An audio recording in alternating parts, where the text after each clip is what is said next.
You ask Tiger to solve. This deals with linear equations with one unknown. The final result is x equals 4 over 3. Let's solve it step by step. Simplify the expression. Expand the parentheses. Simplify the arithmetic. Group all constants on the right side of the equation. Subtract 12 from both sides. Simplify the arithmetic.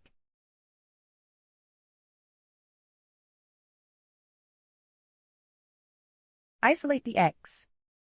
Divide both sides by 3. Simplify the fraction.